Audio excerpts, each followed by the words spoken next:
إن الحمد لله نحمده ونستعينه ونستغفره ونتوب إليه ونعوذ بالله من شرور أنفسنا وسيئات أعمالنا من يهده الله فلا مضل له ومن يضلل فلا هادي له ونشهد أن لا إله إلا الله وحده لا شريك له ونشهد أن محمدا عبده ورسوله اللهم صل وسلم وبارك عليه وعلى آله وأصحابه أجمعين يا أيها الذين آمنوا اتقوا الله حق تقاته ولا تموتن إلا وأنتم مسلمون يا أيها الناس اتقوا ربكم الذي خلقكم من نفس واحدة وخلق منها زوجها وبث منهما رجالا كثيرا ونساء واتقوا الله الذي تساءلون به والأرحام إن الله كان عليكم رقيبا يا أيها الذين آمنوا اتقوا الله وقولوا قولا سديدا يصلح لكم أعمالكم ويغفر لكم ذنوبكم ومن يطع الله ورسوله فقد فاز فوزا عظيما أما بعد فإن أصدق الحديث كتاب الله وخير الهدي هدي محمد صلى الله عليه وسلم وشر الأمور محدثاتها وكل محدثة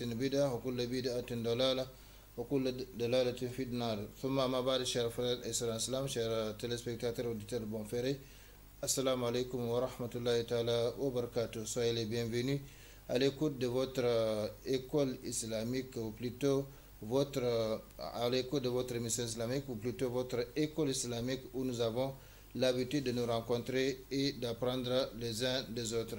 J'ai prié Allah subhanahu wa ta'ala de nous faire profiter tous ensemble de ces quelques instants que nous allons passer ensemble dans sa voie, dans la recherche du savoir en vue de son application, afin que ce savoir ne soit pas un argument contre nous, mais plutôt un argument en notre faveur. Rappelons-nous notre triple responsabilité envers le savoir. La première responsabilité, c'est son acquisition. La deuxième responsabilité, c'est son application. Et la troisième responsabilité, c'est sa transmission aux autres comme il nous a été transmis par les prédécesseurs et ce conformément à la recommandation de notre prophète bien-aimé Muhammad sallallahu alayhi wa sallam lorsqu'il dit « Ballighu anni walau aya » transmettez de ma part ne serait-ce qu'un verset. Allah subhanahu wa ta'ala nous bénisse tous, qu'il bénisse nos vies, qu'il bénisse nos familles, qu'il bénisse nos enfants, qu'il bénisse nos œuvres, qu'il bénisse davantage notre cher pays, le Niger et son peuple, et qu'il nous conforme davantage à sa sainte volonté partout et toujours. Amin, Ya Rabbal Alamin. Ceci dit, chers frères et sœurs en islam, le thème de notre émission de ce soir est intitulé les signes de la religiosité, c'est-à-dire quels sont les signes qui montrent que quelqu'un est religieux. C'est la deuxième ou la seconde partie. Ça va être la deuxième parce que nous avons perdu beaucoup de temps à cause de certains problèmes techniques. Donc, nous avons en tout pour tout quelques 25-27 minutes, Inch'Allah, à passer ensemble. L'essentiel, c'est que on puisse se rencontrer, on puisse se rappeler. Toute la religion est un rappel, comme Allah subhanahu wa ta'ala l'a dit, et ce rappel profite aux croyants. Et rappel parce que le rappel profite aux croyants. Donc, ce n'est qu'un rappel, et l'essentiel, ce n'est pas la quantité, mais plutôt la qualité. Et puis l'application comme nous venons de le voir, la responsabilité d'acquérir, la responsabilité d'appliquer et la responsabilité de transmettre.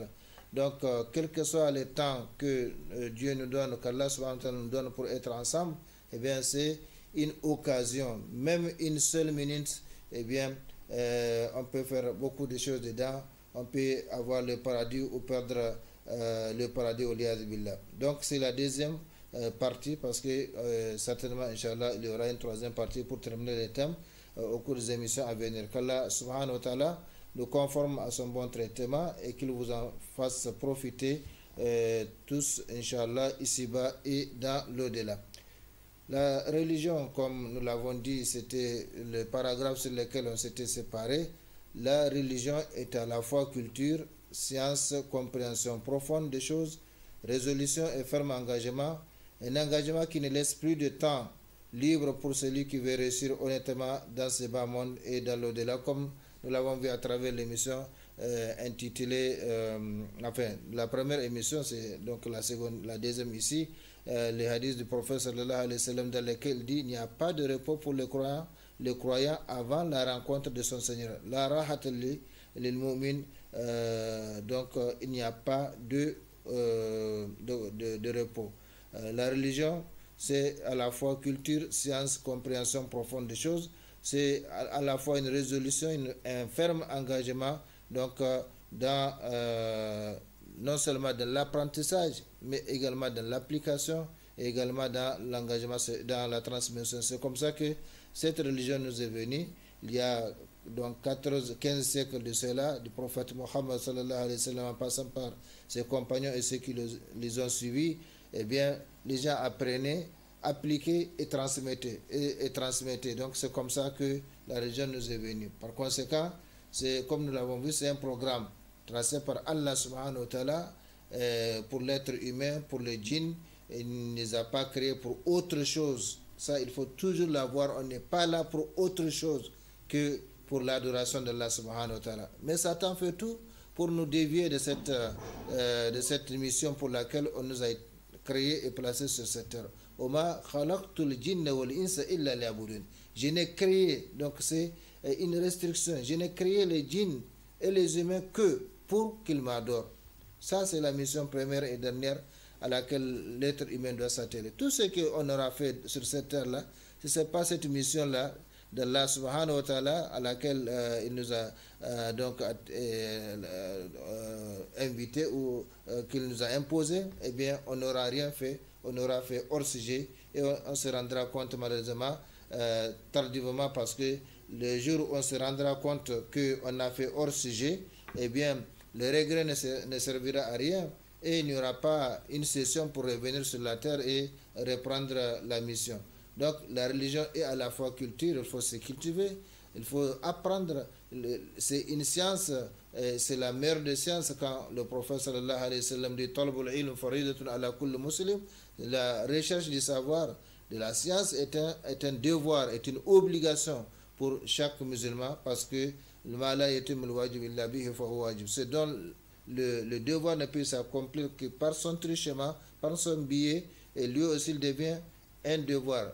Par exemple, la prière est un devoir, est une obligation, mais on ne peut pas prier sans ablution. Par conséquent, l'ablution devient une obligation, un devoir. Donc ici, le prophète nous fait savoir que c'est une obligation pour l'homme, pour la femme, et cela sans aucune distinction de lieu, de temps, de sexe, de niveau. Tout en tant que musulman, en tant que disciple de cette religion islamique, tous doivent apprendre la religion, parce que sans l'apprentissage de la religion, on ne peut pas adorer Allah subhanahu wa ta'ala, on ne peut pas accomplir correctement sa mission. Et c'est pourquoi beaucoup de gens pataugent aujourd'hui dans ce qui plaît, et entre ce qui plaît et ce qui déplaît entre les deux pôles, entre ce qui plaît à Allah subhanahu wa ta'ala et ce qui déplaît à Allah subhanahu wa ta'ala. Parce que quand on manque de quelque chose, on ne peut pas l'offrir.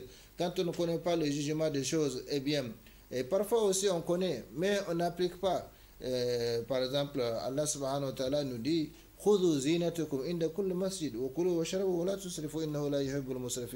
prenez, il a d'abord interpellé les Bani Adam, ya Bani Adam,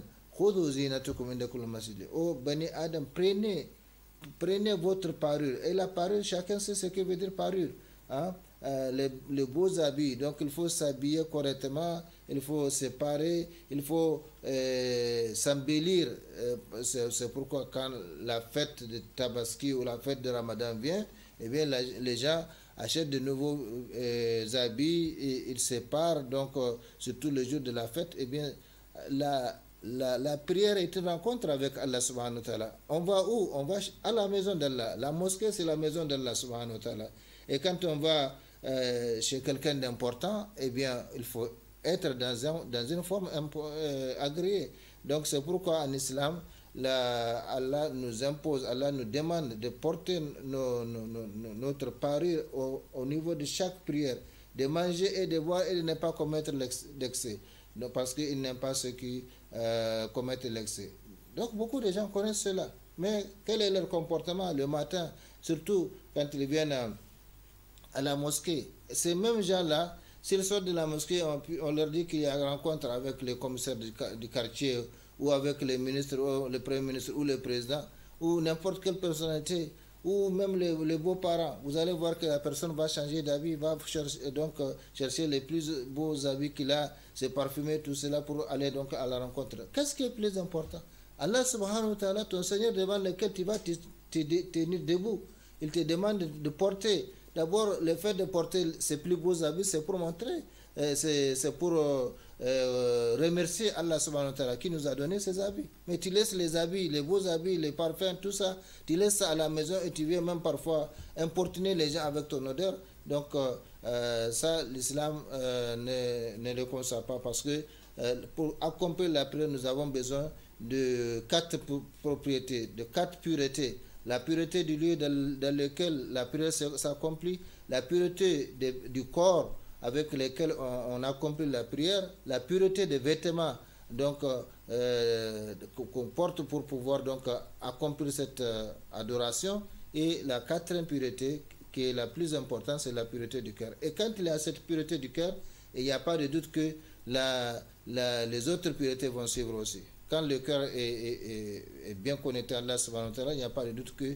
les autres vont. Donc, il y a parfois des choses que nous connaissons, mais on ne les applique pas. Et parfois, dans la plupart des cas, le noble Coran renferme plus de 6000 versets. Donc, ce n'est pas tout le monde qui connaît ces nombres de versets et leurs lois, leur contenu, les préceptes qu'il y a dedans, les recommandations, les interdits qu'il y a dedans. Et c'est pourquoi le prophète sallallahu alayhi wa sallam nous dit « Ma yuridillahu bihi khayran » il faut que à quiconque Allah veut du bien, eh bien, il lui fait comprendre la religion. De sorte qu'il puisse être sous la volonté de Allah subhanahu wa ta'ala. Matin et soir, partout où il se trouve, il sait que ce qu'il est en train de faire est agréé par Allah subhanahu wa ta'ala. Allah l'accepte, Allah l'a agréé, Allah l'a légiféré. Ou bien ce qu'il est en train de faire, Allah l'a interdit, il s'en éloigne.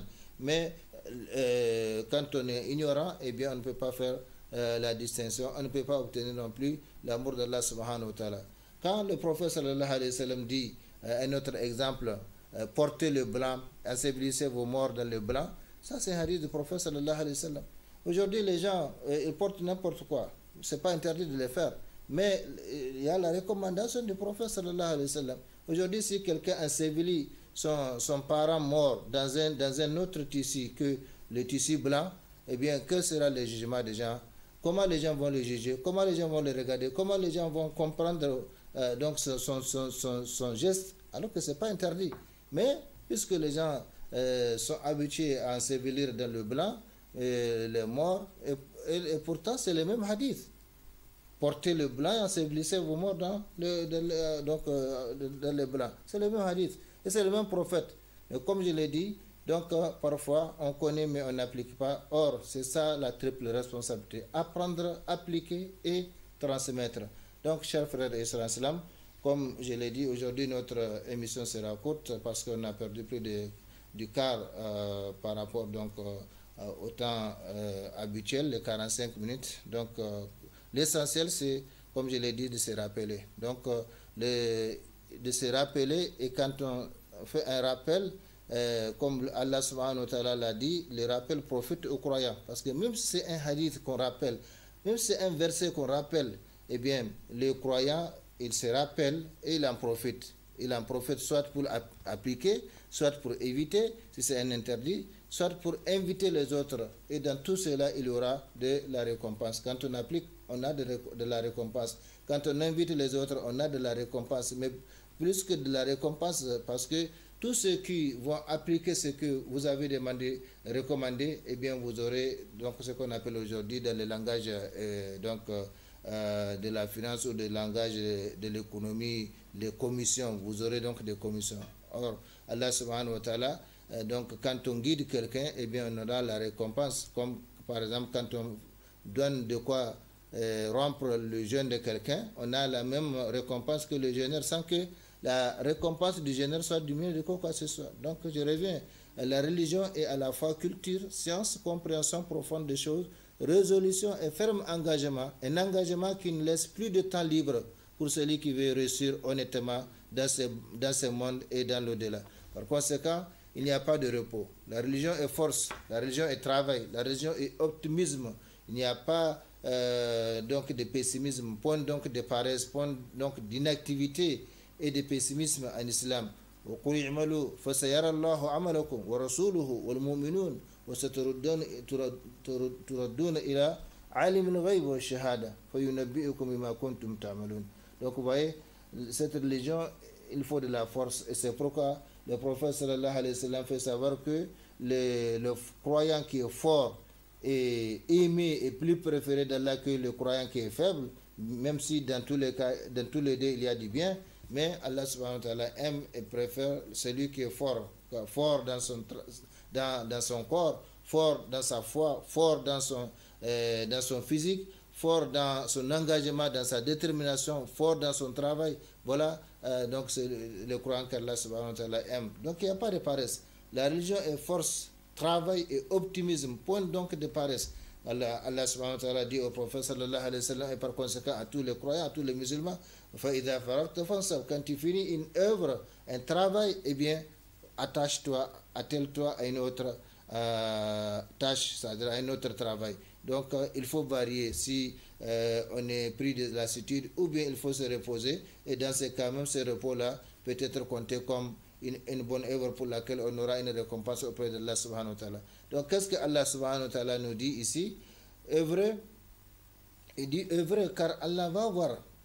Allah connaît déjà nos œuvres, mais c'est l'action qui montre justement ce que notre langue professe et ce que notre cœur donc renferme. C'est pourquoi innamal amal binniya. Même si on prie, même si on jeûne, même si on accomplit le hajj, la umrah, le hajj, etc., et si l'intention n'est pas bonne, eh bien il n'y aura pas de récompense auprès de Allah subhanahu wa ta'ala. Au contraire, une adoration apparente que les gens regardent, que les gens voient, eh bien peut être un péché pour celui qui l'accomplit en fonction de son intention. Donc œuvrez, travaillez, car Allah va voir votre œuvre. De même que ce messager et les croyants, et vous serez ramenés vers celui qui connaît bien l'invisible et le visible. Alors il vous informera de ce que vous faisiez.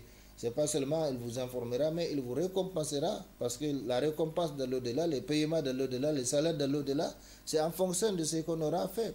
Celui qui apporte les biens, il aura 10 fois la valeur, sinon plus. Allah subhanahu wa ta'ala, comme le prophète sallallahu alayhi wa sallam a dit, celui qui décide de faire une bonne action, s'il arrive à l'accomplir, on lui prescrit donc 10 fois sa valeur de la récompense. Et si il n'arrive pas à l'accomplir, il a déjà la récompense de l'intention. Si c'est une mauvaise action, s'il l'accomplit, ça c'est la miséricorde de Allah subhanahu wa ta'ala. La mauvaise action, la récompense de la mauvaise action n'est pas multipliée.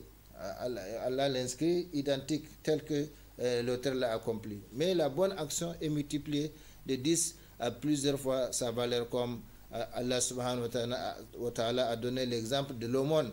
مثل الذين ينفقون أموالهم في سبيل الله كمثل حبة أنبتت 7 سنابل في كل سنبلة 100 حبة والله يضاعف لمن يشاء. Donc ça c'est les SMIC, c'est le minimum que Allah subhanahu wa ta'ala donne. Donc l'exemple de ceux qui dépensent leurs biens dans la voie d'Allah subhanahu wa ta'ala ressemble à une graine qui donne naissance à cet épi, chaque épi portant 100 graines.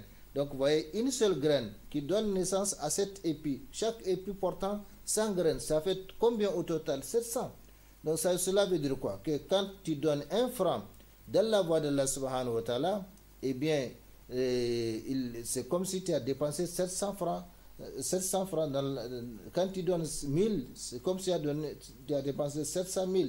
Ça c'est dans la balance auprès d'Allah subhanahu wa ta'ala. Et il précise à la fin de ce passage, de ce verset, qu'il multiplie au-delà donc de cette récompense à qui il veut. Wallahu yudha'ifu liman yasha wallahu wasi'un alim. Par conséquent, chers frères et sœurs en islam, l'essentiel c'est de travailler, l'essentiel c'est d'œuvrer, l'essentiel c'est de ne pas dormir. On n'est pas venu pour dormir cette terre-là, comme le prophète sallallahu alayhi wa sallam a dit, c'est le paradis du mécréant, donc Jannatul al-Kafir, et c'est la prison du croyant, donc Sijnul Mu'min, c'est le paradis pour les mécréants parce qu'il ne croit pas, il fait ce qu'il veut, mais tout cela c'est dans ces bas mondes-là, et ça c'est en vertu de ce qu'on appelle le libre arbitre. Donc Allah ne contraint pas les gens, mais il montre le voie ou la voie par les biais de ses prophètes, de ses messagers, par les biais de ces livres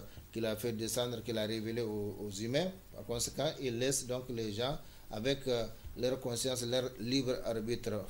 La ikraha fi din, comme Allah subhanahu wa ta'ala l'a dit. Donc œuvrer, car Allah va voir votre œuvre, de même que ce messager et les croyants, et vous serez ramenés vers celui qui connaît bien l'invisible et le visible. Donc nous sommes en mission ici. Tout ce que nous sommes en train de faire, il y aura un rapport. Il y a un rapport que les anges vont dresser, donc qui sont avec nous, qui notent scrupuleusement tout ce que nous faisons, et c'est en fonction donc de ces œuvres-là qu'on sera récompensé ici-bas et dans l'au-delà. Donc il y a la réciprocité de comportement. Par exemple, quelqu'un qui aide les autres, eh bien Allah l'aide, comme le prophète sallallahu alayhi wa sallam a dit, Wallahu fi awn al-abd madam al-abd fi awn akhi. Allah vient au secours donc du serviteur tant que celui-ci est au secours de son frère. Par conséquent, chers frères et sœurs, cette religion est force, cette religion est travail, cette religion est engagement, détermination, œuvrer, car Allah va voir votre œuvre, de même que ce messager et les croyants, et vous serez ramenés vers celui qui connaît bien l'invisible et le visible. Alors, il vous informera de ce que vous faisiez. Ce n'est pas seulement vous informer, mais c'est également vous récompenser en fonction de ce que vous aurez apporté dans l'au-delà. Selon certaines sources islamiques, il est dit si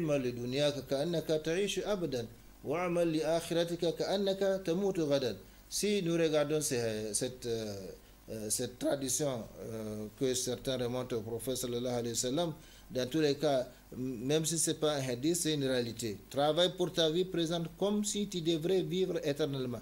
Celui qui travaille, celui qui est conscient ou qui pense qu'il est éternel sur cette terre, eh bien, il va travailler sans relâche. Tout le temps, il va travailler, tout le temps, il va travailler, comme s'il ne va pas quitter ce bas monde-là.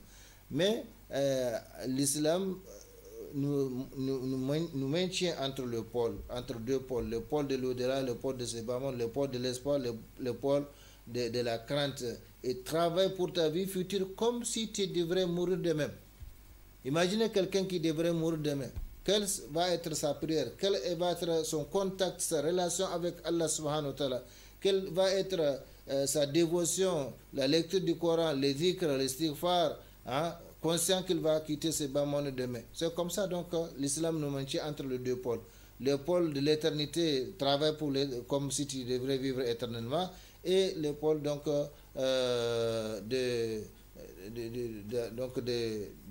du caractère éphémère de ce bas monde, car ce bas monde, ce n'est pas éternel, c'est un pont que nous empruntons pour parvenir à l'au-delà. Mais il est important et il est important ce point-là, parce que c'est dans ce monde-là justement qu'on travaille pour avoir le salaire de l'au-delà, même si parfois on arrive à avoir son salaire plutôt avant l'au-delà. Donc,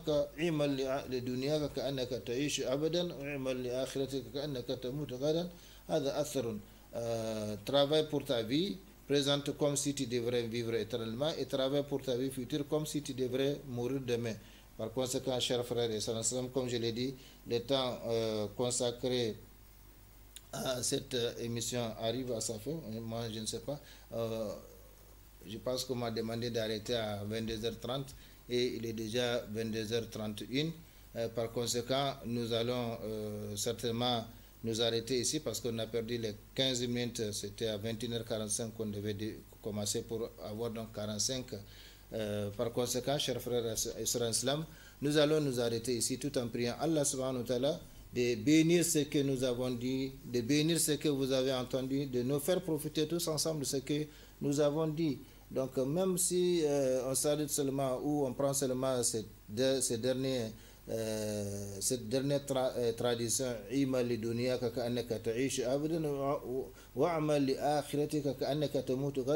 même si on prend cette tradition seulement, eh bien ça nous suffit. Travaille pour ta vie présente comme si tu devrais vivre éternellement, et travaille pour ta vie future comme si tu devrais mourir demain. Voilà, chers frères et sœurs en islam, nous allons donc nous arrêter ici tout en priant Allah subhanahu wa ta'ala de bénir ce que nous avons dit, ce que vous avez entendu, de nous en faire profiter tous. Qu'Allah subhanahu wa ta'ala nous conforme davantage à ce qu'il aime agréer, qu'Allah subhanahu wa ta'ala nous bénisse nos vies, nos familles, nos enfants, nos œuvres, qu'Allah subhanahu wa ta'ala bénisse notre cher pays, le Niger et son peuple, et qu'il nous conforme davantage à ce qu'il aime et agrée partout et toujours. اللهم ربنا تقبل منا إنك أنت السميع العليم وتب علينا إنك أنت التواب الرحيم. اللهم أعز الإسلام والمسلمين في كل مكان وفقنا دائما لما تحب وترضى من الأقوال والأفعال والأحوال برحمتك يا أرحم الراحمين. اللهم ربنا آتنا في الدنيا حسنة وفي الآخرة حسنة وقنا عذاب النار. اللهم صل وسلم وبارك وأنعم على عبدك رسولك محمد وعلى آله وأصحابه أجمعين. سبحان ربك رب العزة عما يصفون وسلام على المرسلين والحمد لله رب العالمين والسلام عليكم.